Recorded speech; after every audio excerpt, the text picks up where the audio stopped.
Good day mga ka-sports natin dyan. John Makandili, finally, nakapirma na ng kontrata sa Signal HD Spikers. Alam naman natin mga ka-sports na ang ating Don Makandili ay isa sa mga pinakamagaling na libero sa ating bansa, kung kaya't hindi na talaga tayo magtataka kung pag-aagawan nga siya ng mga coaches para siya ay makuha.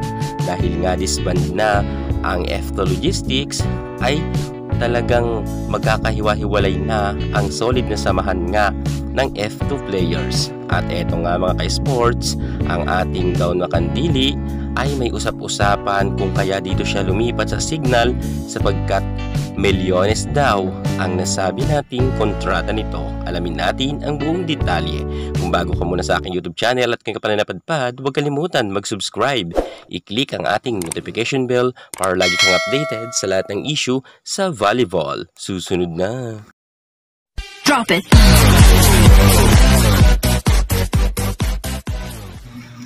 John Makandili Katindig ipinanganak noong June 1, 1996 at sa kasalukuyan ay 27 anyos nga siya.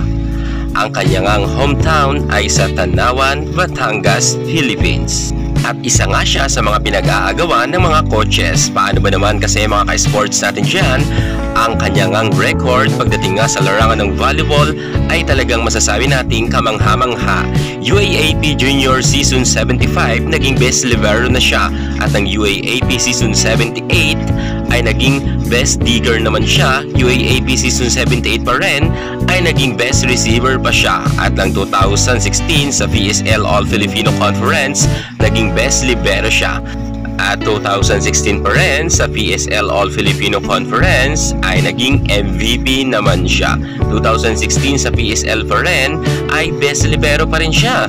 At pagpasok nga ng UAAP Season 79, naging best receiver siya. 2017 ay best libero pa rin si Don Makandili Katindig. At sa UAAP Season 80, final MVP naman siya.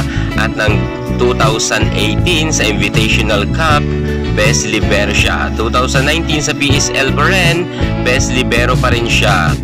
At ng 2021 naman mga ka-sports sa PNVF Champions League for Women's, best libero pa rin siya. 2022 Premier Volleyball League Open Conference, best libero si Don Makandili. Kung kaya hindi na talaga tayo magtataka kung bakit nga pinag-aagawan nga siya ng mga coaches.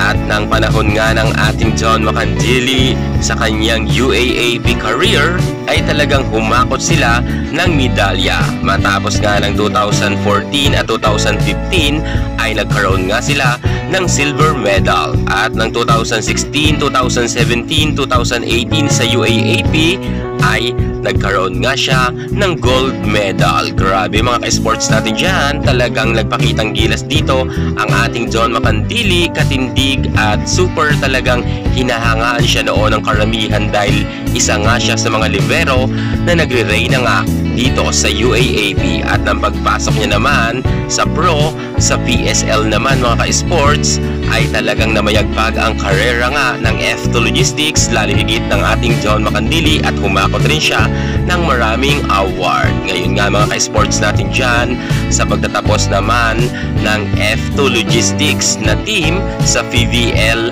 ay talagang pinag-usapan ng gusto kung saan nga mapupunta si Don Makandili. At sa dami nga ng mga umuudyok na mga fans na lumipat siya sa iba't ibang team, pero mas napusuan talaga ng ating John Makandili dito nga sa Signal HD Spikers.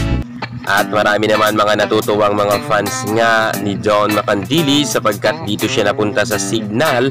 Alam naman kasi natin mga ka-sports natin dyan na talagang malaki ang kanyang maitutulong, lalo't ang Signal HD Spikers ay isa nga rin sa mga malakas na team. At ngayon nga mga ka-sports natin dyan na nakapirma na ng kontrata si Don Makandili, dito naman siya magpapakitang gilas sa Signal. At ayon nga sa kanya mga fans ay susubaybayan pa rin nila si Don Makandili kahit nga saan man ito pumunta, dahil alam naman natin na kapag sikat ka talaga, saan ka man lumipat na team ay hindi ka iiwanan ng inyong mga fans. At ngayon mga ka-sports natin dyan, aabangan nga natin sa paparating na PBL at sa February nga yan magaganap. Good luck na lang kay Don Makandili na napapabalita nga na milyones daw ang nasabi nating kontrata nito sa Signals. Well mga ka-sports, deserve naman yan ni Don. Good luck sa Signal career niya. Iyan muna ang pinaka-latest natin sa mundo ng volleyball. At para hindi ka mahuli sa lahat ng issue pagdating sa larangan sa volleyball, subscribe na. Thank you so much. God bless.